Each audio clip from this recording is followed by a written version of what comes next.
தனம் அடுத்து வர எபிசோட்ல பார்த்தீங்க அப்படின்னா, கோவில்ல வந்து இந்த மாரி கதிர் கழுத்துலயும், தனம் கழுத்துலயும் மாலை விழுந்திருக்கும். அது மட்டும் இல்லாம அவங்க நெத்தியில குங்குமம் விழுந்திருக்கும். அதுக்கப்புறம் ஐயர் சொன்ன விஷயம் எல்லாத்தையும் நெனச்சு தனம் வந்து ரொம்பவே குழப்பத்திலயும் வந்து கஷ்டத்திலயும் இருப்பாங்க.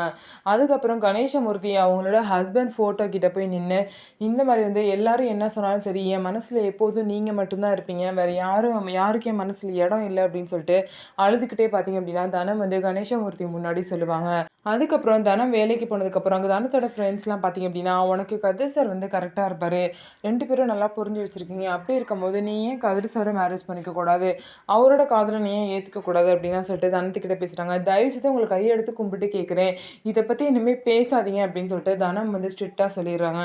அதுக்கப்புறம் அந்த சைடு பார்த்தீங்கன்னா, கதிரோட ஃப்ரெண்டெல்லாம் நெறையா வந்து பாத்திரம், சேர்லாம் எடுத்துட்டு அந்த சைடு போறாங்க. "என்ன நீங்க என்ன பண்றீங்க இங்க?" அப்படின்னு சொல்லிட்டு தனம் கேட்குறாங்க. "அதான் உங்கள்ட்ட நான் சொல்ல மறந்துட்டேன் தனமா. இந்த மாரி வந்து நாங்க புதுசா வந்து ஹோட்டல் வந்து ஆரம்பிக்கலான்னு இருக்கோம். அடிக்கடி கேட்டரிங் சர்வீஸ் எல்லாத்துக்கும் கிடைக்காதுல்ல.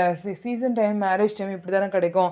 ஸோ மொத்த நாள்லாம் என்ன பண்ணுறதுன்னு யோசிச்சு புதுசா ஒரு ஹோட்டல் ஸ்டார்ட் பண்ணலான்னு இங்க இடம் பார்த்துருக்கோம்ன்னு" சொல்லிட்டு தனத்துக்கிட்ட சொல்றாங்க.